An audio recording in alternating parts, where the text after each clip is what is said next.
I don't know if you guys can hear it, but I'm currently in front of a Capitol building. Pardon me for, kind of deep breathing here, but I've just been riding my bike, trying to get some exercise. And that's the good news about going out sometimes. You just find yourself around inspiration.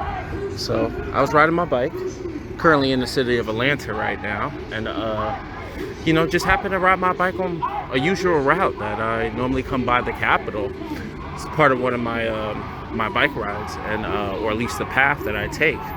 And I'm right in front of the Capitol right now, and you're getting some, interesting feedback here. And I don't know if you guys can hear it, but I'm definitely inspired by it. You have a few people out here in front of the Capitol talking about, Georgia voters matter, new Jim Crow laws.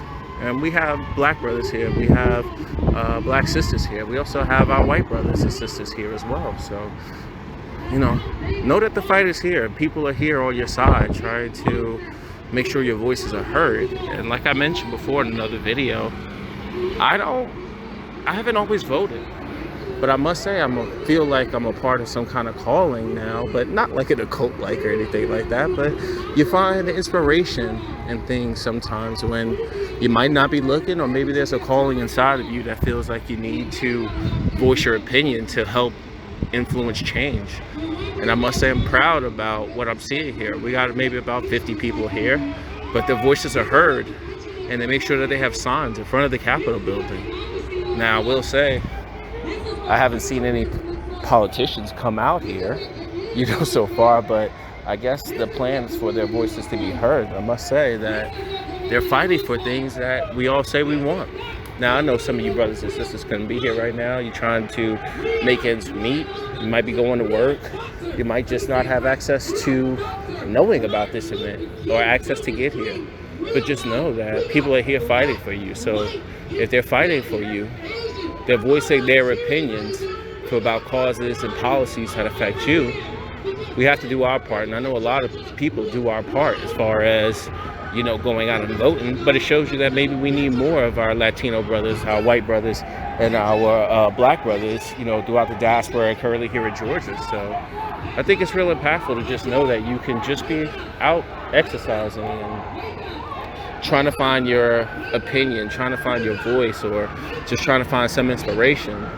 And even when you turn around, it just so happens to be here right in front of you, even when you're not looking. So pardon the noises that you hear in the background. I'm not going to show any footage or anything like that because, I just don't have the means to do it. And pardon my deep breath, but it's a part of my bike routine. It helps me stay somewhat fit. I've been in the past and I'm not the healthiest of people, but it's good to see that people are definitely doing this, and just to be inspired by something like this is definitely remarkable.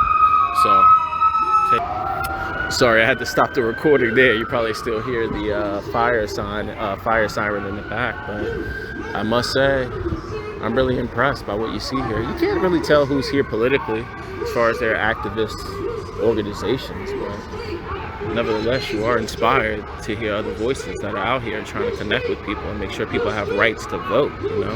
That's the important thing, regardless of whatever. So I must say, I'm definitely inspired by what I'm seeing. So thank you to these people here in Georgia, where the fight lives on. Georgia was one of the states that definitely influenced the Senate race, presidential elections, and we know what the silencers of your voice have been up to, not only in this state, but in other states. But it's here that they're fighting. They're wanting their voices to be heard, and, we have to support them. You can kind of tell, it's very interesting as you sit here. You see the politicians in the suits kind of pass by. Creepy individuals pass by. I'm sorry, I don't want to call people names, but it's kind of weird how they pass behind me. Don't worry, people, I'm safe. But what I was trying to say is that it's funny how the politicians have to kind of walk here to hear this before they go in the Capitol. And it's obvious who these politicians are. They all wear suits, so, I was trying to see if anybody's going to avoid walking this way to see if they can, try to avoid these people. But it's good to see people, that are here trying to voice their opinions. So I just want to make sure our voices are heard. So thank you guys. I don't know who these organizations are, but the point is that there's enough of us and there's more to come. So get out here, protect your voices, let your voices be heard. Make sure your voices are heard to the people who are supposed to be influencing your change, influencing how you feel about life and how you are treated. So this message continues on, and I must say I'm inspired by it. So keep doing what you guys are doing, the voices that are out here right now and the voices that wish to be out here. No matter where you go in life, you'll find inspiration, even in times that you're not necessarily looking for it. So power on.